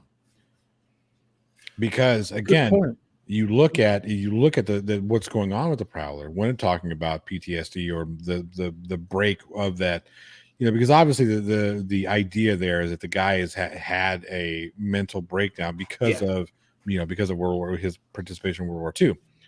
We're always in some sort of conflict or some sort of war, right? When's the last? I've been alive for 40 years, and we had the Gulf I, we had the Gulf II, we had the Gulf III, we had Grenada, we had so much fucking. We're all constantly fighting with somebody. I was there when the Natural Born Killers. Yeah, right. I was there when it all went down at Grenada. Sorry, Grenada. Robert Downey Jr. reference, Natural Born Killers. It was like, I was there when this shit hit the fan at Grenada. Yeah. Sorry. Yeah. No, you're good. No, but I mean, that's the thing. I don't know if this movie ever going to come out and not have hit, close to home and hit hard. War never changes. Never does. Now, interestingly enough, did anybody else pick up some comparisons between this and My Bloody Valentine? Of course, that's like the big thing about it, right? Like the huge thing about it. We look at like it, the whole point. Yeah, it's like this. Yeah, like the only difference. But that was a Canadian horror film. Yeah, and I was like, it was interesting. It's kind of like, I don't know, tapping into kind of the same energy, the same filmmaking energy in that respect. But there was a lot of similarity. That's what struck me. And My Bloody Valentine was a fantastically done horror film as well. That was one of those other ones. It deals with psychological trauma. It kind of went under the radar at the time. A lot of people labeled it as super, super graphic. It's like, oh no, it's way too extreme. I don't think it was that. I think that films like this, when they really get a handle on the antagonist, the villain of the piece, why they're doing what they're doing, and they realize that it's not all cut. It's not, the villain's not always cut. Even in a slasher film, it's not always cut and dry. It's not always good versus evil. Sometimes sometimes our monsters are made. They're products of the system that we have created. And then we're just kind of commercializing it. We're commercializing them, we're kind of like building them up into this kind of caricature. But we still made them because of the system that we have. You're starting to look at it like the villain is the protagonist, and you're starting to sympathize and empathize with what is going on in the situation. So, like, yeah, maybe. I mean, I'd probably stab a couple of kids. I don't think people wanted to. I think the vast majority of people out there, a lot of the adults, because you imagine the people who are doing reviews on this. If this came out in 1981, the people who were in charge of the press doing reviews like this are people who grew up during World War II. These are adult professional journalists. They're one generation. Or their parents were. Yeah. Right. There's going to be this mentality when looking at something like this, and you're going to ingest it in a particular way. Just like Roger Ebert completely thrashed both Friday the 13th and The Thing when they came out. I think they just hit. That's the hallmark of fantastic horror, which is why it can be argued that The Prowler is probably one of the greatest slasher films ever made. There's some arguments. It appears on top 10 lists of slashers ever made all over the place. And yet still. So when you think about slashers, the thing that, take away the guys who fucking geek out on horror films. Okay. So we're not allowed to have a say in this. Okay. If you walk up to your everyday average person, like, hey, too much. Too much. If you walk up to your everyday average person and say, hey, can you name me 5 slasher flicks? Freddy, Michael Myers, maybe Texas Chainsaw Massacre, maybe Leatherface, yeah. Jason, and most people run out there. That's it. Most people are done. They don't think about Chucky. They don't think about the Prowler. They don't think about any of these other guys. Well, depending upon when they grew up, they may say still. They may say Chucky. They may say Ghostface. Right. They may say Norman Bates. I don't know if anybody would ever say no. I think that, again, your everyday average person, I don't think they see Psycho as a proto slasher. I don't think they've seen American Psycho. Not American Psycho, just regular Psycho. Hitchcock Psycho. Hitchcock Psycho, 1950 Psycho. Oh, that's even more probably never seen it. A lot of people I know have never even seen it. Well, this one, and I've seen some people in the live chat there who have not seen this movie. And case in point, and these people hang out with us to talk about nerd out on movies, and they get in our Discord. By the way, get in the Discord, and they see what movies we're going to be talking about the week, the coming up week, and they can, go look for it. Then they say, like, I'm not seeing this one at all. The Well, Prowler, no, I thought that was an ugly ass car made by Plymouth. I think I should. I think I should It is. stream this one. This is a good I classic. would. I mean, I would stop flash film, by and watch yeah. a bit of it. Yeah, because it's a good one. It's fun. And I would put this up there, with films like some of the other ones that we mentioned, like The Burning, My Bloody Valentine, Happy Birthday to Me. Mhm. These films that dealt with real world issues, that dealt with real world traumas, and the people that fell through the cracks, victims that fell through the cracks, and the monsters made by our society, the monsters made by the decisions of our government or the system that we want to set up. I think it hits I think it just, I don't think it's a matter of violence. I don't think it's a matter of gore. I think it's a matter of these hit too close to home. And that's what sets them back. But that is the hallmark. That's the hallmark of excellent horror. The visceralness of that extra gore, of those good, you know what I mean? That's how you really affect somebody, is you shock them and then you hit them with the feel stuff, right? And then they're like, fuck, I can't deal with this. I just can't deal with this. Right. Yeah. I think entry. I refuse to believe that people who haven't seen Psycho exist. The older we get, the more we're gonna run into that. Well, the atmosphere in this film is one of the things that makes it. The cinematography was absolutely phenomenal. I love atmospheric horror. I think because selling your environment, because that's your environment. That's the environment that your killer is playing and that your victims are running through. I love the idea that we were looking at the world through the lens of the killer itself. This is essentially his world. This is what he's looking at, and it has that kind of faded kind of detachment, like everything is dream. Like a thing that got me. There was an interview done on this where the hallmark was that when I think it was either the director or the cinematographer were talking to veterans, it said that when they are having an episode, that the world sometimes feels like that. Like a dreamlike quality, like they are detached from it.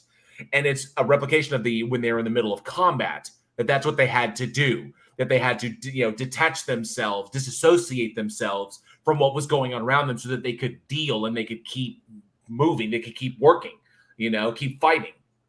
And then essentially that's what we're doing here, is that we're looking at the world through his eyes, and seeing the world in that kind of detached, almost dreamlike quality where it's like it's not really real, and that's how he copes, which I think put a spin on it that hit me harder when I read about it. I was like, holy fuck, this is his world that he's in, and this is how he needs to express himself. Absolutely brilliant stuff. Definitely a great movie. Yeah, I think you should. I think you should stream it. Definitely tonight. I think I might be able to fit it in. Yes. If you can't, just spit on it. That's so bad. God, you're fucking gross. Oh, Jesus. All right, so we've been talking about a lot of horror films, a lot of slasher films in this conversation, because the Prowler's is, like JL said, is one of the greatest. Now, that's the question I want to ask the audience. Is it the greatest of all time? I hate the GOAT conversation, but we can have it because it's fun. Is the Prowler one of the greatest of all time, or is it not? Let us know in the comment section down below, or weekinhorror@gmail.net. Goddamn. I almost said .net. Yeah. Dot beer. .cc.gov. Fuck.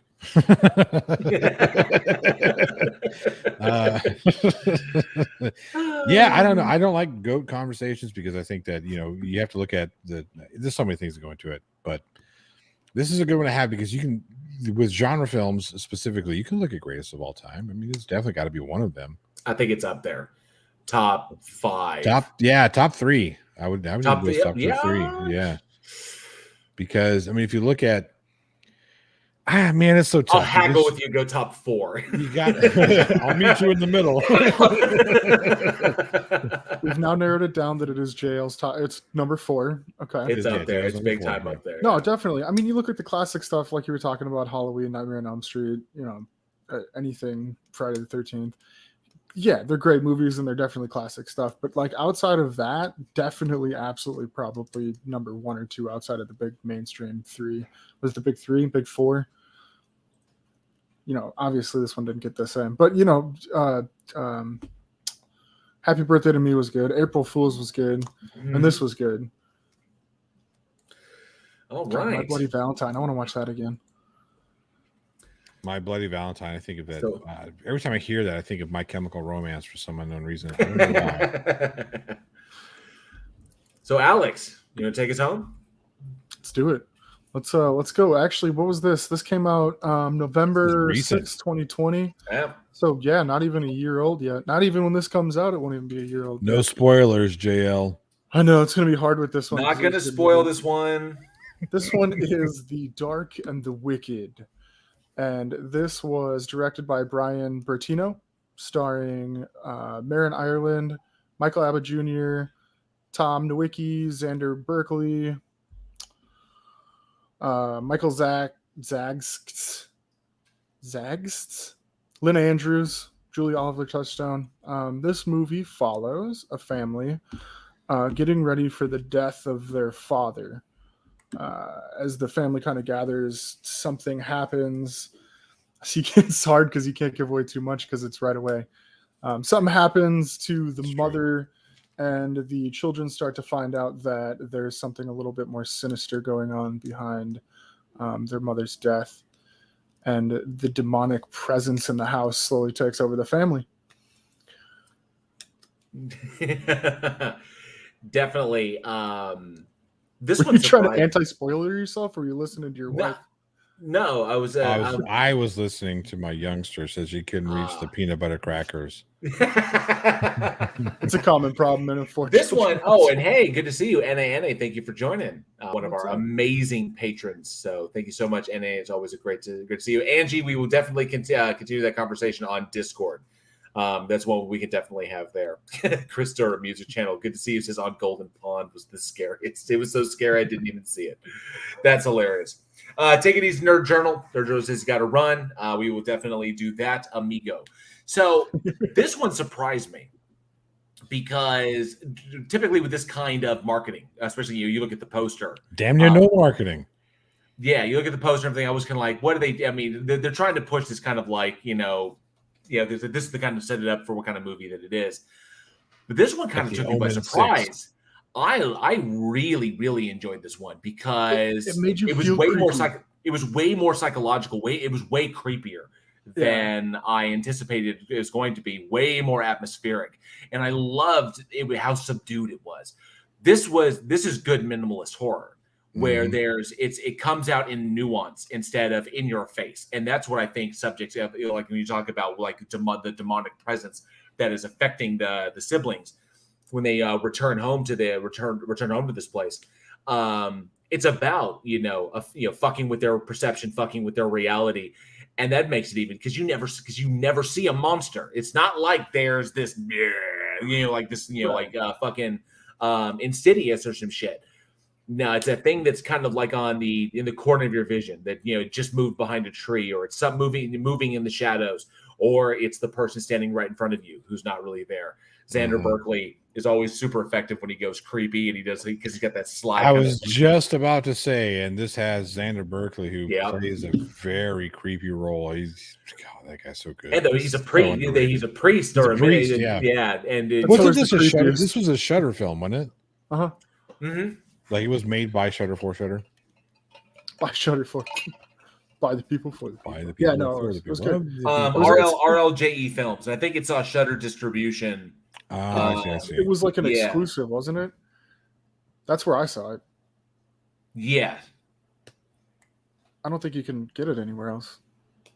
Or you could. I think Shudder got exclusive digital distribution on that one. So it's solely on their streaming channel because it pretty much ran the gamut at film festivals. But in this particular one, damn. No, you're absolutely right. It's the way that you feel the whole time. Like you're constantly expecting something to happen, and it doesn't it never really jumps out at you. You're like, it leaves you like, you don't get that release. Right, yeah, you're building up the whole time, and like the camera angles in this is what got me a lot was because they'd always put the camera somewhere where you felt kind of vulnerable, or like they did a lot of like low camera shots where it was like you kind of felt like everything was above you and almost overwhelmed. It's like it's emotionally overwhelming like the whole time, because you're like, I think I know what's going to happen, and then it's not what you think, and then like you said, you don't know, maybe it's this person, but then ends nothing happens. This person, right? And then or nothing happens. Yeah. So yeah, there's a lot of build up and no release, and that's what kind of like it keeps you on the edge of your seat the whole time. It wasn't bad at all. There was no point where I was like totally bored during the movie. And I mean, the cinematography wise, directorial wise, the camera work in this was magnificent. It was on point. It felt very. There was a lot of stuff that worked in this one that worked in movies like The Witch, or The Sixth Sense. A couple other ones, I think, like The Tenant and Alien, is that you have long draw shots. Slow zoom shots where you have a singular focus within it, and then you're kind of drawing slowly towards that. So really, I mean, that's what I mean. It's classic cinema techniques, or I guess horror techniques. But these are good camera techniques in order to set the stage. And I love the unseen horror. You never like Jaws. The fact that it was scarier not seeing the shark. Because when you're in the water, you could easily put yourself in the victim's shoes. Seeing the shark is one thing, not seeing the shark, because typically when you're being attacked, you don't see the shark at first. It just kind of hits you. So that's what makes it scary, was the idea that this thing was moving around and having an effect on reality that they couldn't dictate. And what they were perceiving was not real. The fucking end scene, when the brothers but no. I was like, that was fucked. Oh, but you saw it, but thinking back, you saw it coming, when it hits you, and that's what makes it all the worse. And then, of course, how the film kind of pops up, but it's that unseen terror, that the impending doom. Yes, the very impending doom on this, and this definitely makes this one a worthwhile watch. I'd strongly recommend it for anybody that digs this kind of horror that's a little bit more psychological and a little more playing with the audience, very cat and mouse with the audience. It's a lot more psychological. I would say that this is a deeply psychological horror film. Minimalist horror has to be, though, right? Because the idea of grief and loss, right, and how it plays with the everybody can damn near everybody can directly identify with these emotions. Which is what makes the emotional vulnerability. So, it's the vulnerability that we're in when we find ourselves in these emotionally vulnerable states that everyone has felt at some point or time in their lifetime. And that's where, when you're emotionally vulnerable, when you're open, when you're raw, when you're open to attack, and that's when you can be manipulated at your absolute worst. So, and we see Xander, I'm a creeper, Berkeley. Well, I saw that because you look at the subject matter. And essentially, that's kind of what religion does, in some respects. We're gonna open a can of worms. We don't want to open this. I'm going to open this can of worms here, not because this my personal content, but this is from the other side. Is like religion does this, but this is a religious subject film.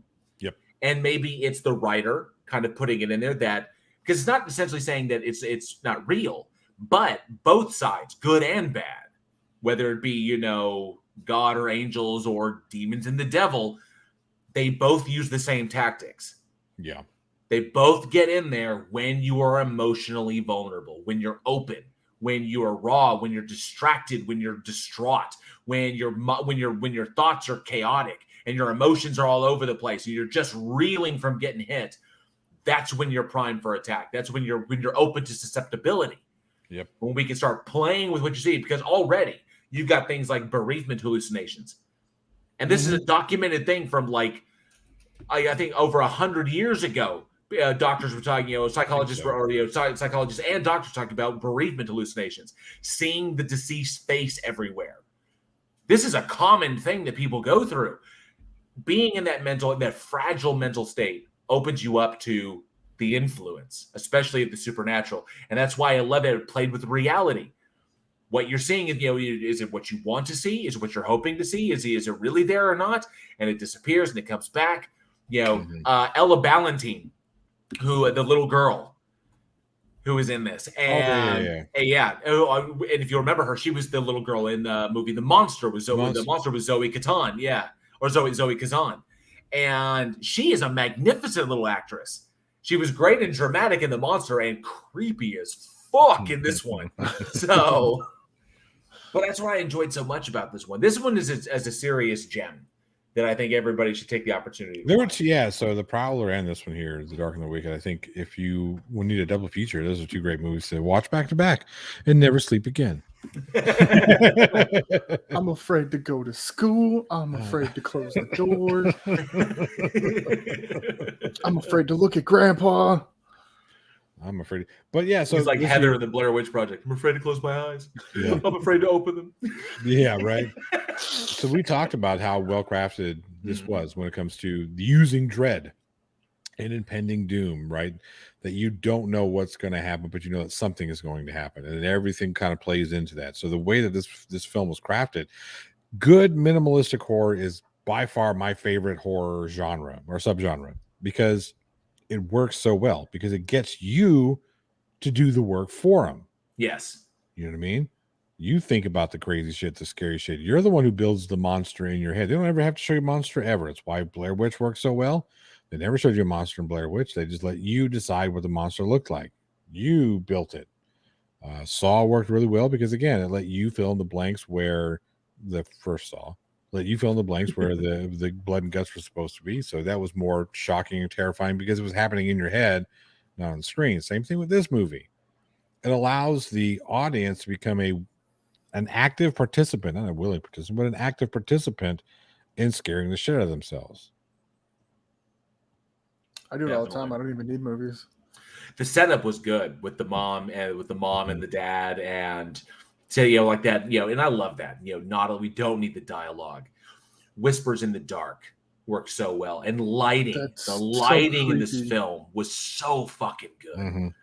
You get that first sense of like that first when she's like whispering and then it's like it's like she's talking to him, but then the maid was like, she's not talking. What the fuck is she doing? And then weird shit starts happening, and she's like, hey, so I saw Mom doing some weird shit. And then they're like, what the fuck? And the diary, oh my God, yeah, you're just putting it together from the start. And it's like, but why the two fingers? I don't, yeah, it was coupled by some moments like that, especially what happens to the nurse. Right. And then when the brother's like, fuck this, I'm out. And it's like, no, you carry that shit with you. It doesn't just go. Yeah, it doesn't just go away. You cannot simply run from something like this. And the more you ignore it, the worse it is. You put it talking about like they're, you're focusing on the grieving process, and yes, they are. But you have each of these characters grieving in a different way, as you should in a trope like this, where you've got one person that's like, "Fuck you, this is stupid," and you've got one person that's like, "Oh, Dad," and it's kind of like you get every kind of feeling.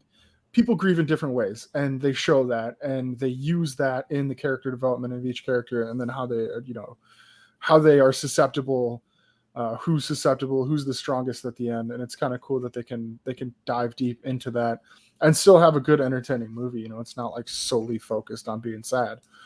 It's actually fucking terrifying, and there's some scenes in there where you're like, ugh, you get the heebie-jeebies just because you're so emotionally fucked up, and you're like, I got to take a second to think about where I'm at in the process here.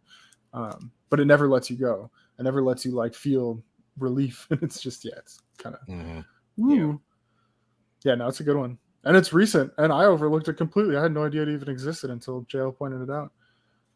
Well, you should be ashamed of yourself. I know. It's terrible. It's not like, we've gone through fucking full pregnancy, gotten married, and done all that sort of shit in the last year or anything. Nope. Excuses. You play like a champion. Says Johnny with the same amount of kids in his house. Excellent Anyways. stuff. Yes, loved this one. Really, really enjoyed it. It was good. It's hard not to spoil a lot because there's a lot of moments in the movie that were like, oh my God. Yeah. But they're definitely spoilers. Yeah. No, absolutely. This atmospheric horror, though, is fantastic. Johnny, like you said, I think that's probably one of my most... It's probably right up there with like pure psychological horror, this atmospheric horror that kind of like makes you feel the movie out more than it gives you physically, which is pretty cool. So that's something I wanted to ask the audience. Atmospheric horror, there's a lot of them out there. You can take stuff like The Shining, We talked about burn offerings, I think, at one point in time, sleepaway camp, stuff like that. That's like that. It makes you feel more than it gives you jump scares and bullshit like that. What's your favorite? Let us know in the live chat or at weekinhorror@gmail.com. There's a ton of stuff now that I start thinking about it. Yeah. Fuck, you go like Hitchcock, like The Birds. Yep. Stuff. I guess. Well, I don't know if that would be atmospheric horror. I mean, it's more monster horror. I mean, kind of. Mean little seagulls. Seagulls. I think movies like Jacob's Ladder. Yeah, that's a fucking good one. Yeah, Annihilation. Even though you do get to see the monsters in there, but I think Annihilation is more about the scary thing is not the monsters. It's the changing that's happening. Right. Or you could even go into like Gerald's Game. That's why it's not really a horror movie, but Angie says I would say it is. Angie says atmospheric horror is reality. Yeah, it's true though. Interesting. Fuck, did anybody go outside like peak pandemic, drive down to fucking Fort Worth, and there's literally nobody on the streets? That's fucking I was driving 170 and I saw coyotes. Yeah. It's like fucking, here's a whole family of fucking coyotes in the middle of the daylight. Like, okay, well, we have officially entered into zombie apocalypse territory. This is it was interesting how nature pushed back. Yeah, quickly nature pushed back when all of a sudden humans weren't around. It's like that was interesting stuff. I kind of dug it. It was like I could do this post-apocalyptic thing. Well, that's because the grid is still working. I still got power and running water. So yeah, right. Turn that shit off. Like, hey, now wait a minute. I don't like. So this. you're saying we don't, so we still need all this stuff. So you're saying we don't need apocalypse. We just need less people. There's less people. Just people in the right places. You can do that job. You can do that job. I just don't ever want to see you. They'll just hashtag Thanos wasn't wrong. Oh, look. Alex, just by sheer numbers, we are on the bad receiving end of that. Thanos not wrong. There's a win-win situation going on there. Don't worry about it. Either there's less people or it's not your fucking problem anymore. That's right. No, all right. I think it is about time. I think it's about that time. Is it time for us to give away the jar of JL urine? I was gonna say his used underwear, so I think we're on the wrong week. I saved my farts. They're farts in a jar. I'm stealing that. Is that your version of bathtub water? I stole that from Cyanide and Happiness. So, but yes, it is trivia time. The only reason that these fine people here in the chat are stay and listen to us blather on about horror movies. That's not true. Well, it certainly ain't me. Maybe it's you. Might be a little true. It's Johnny. Johnny knows his heart. He's the heart of this whole thing. Well, because there's no Eugene, so it's just that's why there's so few hearts in the live chat. Oh, yep. Eugene, it's just Eugene. That's why we don't have any likes. Damn, that's what it is. Do we not have any likes on the YouTube one yet? Because there's no Eugene. Because there's no sex symbol. There's no sex symbol. We need the sex symbol back. But yes, it is fat time. Guys and a Fabio. Chris Durham says Weekend Horror's trivia slam dunk answer Meredith Baxter. Oh yeah. Shit, got it. Damn, we don't even have to do it. All right, moving on. So I'll give you this, Chris Durham. I'll give you this, Chris Durham. The answer is a name. Oh shit! You just that was you're giving away too much. It's like whenever you're watching it's like when you're watching the Wheel of Fortune. They go, all right, your category is thing. yes, it is. You gotta be fucking kidding. Yes, it is trivia time. So flex those, stretch out those Google fingers, because you may not need you may need this one, but there may be some people I think know this one. I went a little bit easier. So what we're giving away today, we are giving away a Weekend Horror limited edition shirt number 2. I decided to resurrect the number 2 shirt that released, the one with all of us as the horror icons on the all of us collected together. So we're giving away a Weekend Horror limited edition number 2 shirt, currently out of print. This is your way to get one of those by being the first to answer this trivia question. So get ready, because here it comes. I'm thinking we're going to get this answer pretty quick. So yeah, pretty quick. So, and if one of y'all can keep an eye on the live chat via YouTube, so we can make sure we get the right one. So we make sure that slow down there. Right. Okay, here we go. So this week's trivia question. Slow down. You all right? Yeah, I'm having a conniption. Someone... What is your malfunction, Robert? I thought you were just critiquing another Muppets episode. Yep. Phenomenal. All right, so trivia question tonight. What legendary actor did Kevin Peter Hall famously replace as the titular monster in the sci-fi horror action film Predator? One more time. What legendary actor did Kevin Peter Hall famously replace as the titular monster in the sci-fi horror action film Predator? Put that answer in that live chat. First one gets a Week in Horror limited edition number 2 shirt, currently out of print. The only way you're going to get one of these days very loosely here. The only way you're going to get one of these is if I deign to give you one. The power. Glover Mom gets Boom! it. Hot damn. Glover Mom guy. Jean-Claude Van Damme. Congratulations. So JL lied. It wasn't one name. It was 4. Yeah. Glover Mom, congratulations. Yes, it was Jean-Claude Van Damme. But I like these other answers. Tony Regime with Kevin Bacon. And Beaver C with Pee Wee Herman. Yep. And Skooma Cat with no fucking idea. Sir Little Wolf with Kane Hodder. But yes, the story behind that was pretty amazing. It was Jean-Claude Van Damme was originally hired to be the monster in Predator, to be the alien. And unfortunately, he bitched out. He hated the fucking suit. He didn't like it. He didn't get to show his face. And ultimately, it was like he quit the production because he couldn't do his usual stuff. And it was a pain in the ass. So he's like, fuck this. So they went back to the drawing board and designed the Predator. And it was actually James Cameron who told Stan Winston it would look really good if it had mandibles. Yeah. And that's where the mandible idea was from James Cameron informing Stan Winston, who'd worked together on the Terminator. You think that's how he presented it to? He's like, hey man, it'd look good if it had mandibles. It'd look good if it had mandibles. Yeah. But here's an interesting little tidbit that a lot of people might not know. If you went back and if you go back and watch the movie Predators with Adrian Brody, Lawrence Fishburne, Alice Braga, go back and watch that movie. The alien that gets shot, that they think when it's chasing Topher Grace's character, and he's like, "Oh, fuck you guys," and is chasing him. The alien that they shoot is a much skinnier one. It's kind of like running on 2 legs, something like that. That is the alien that was supposed to be in the original Predator.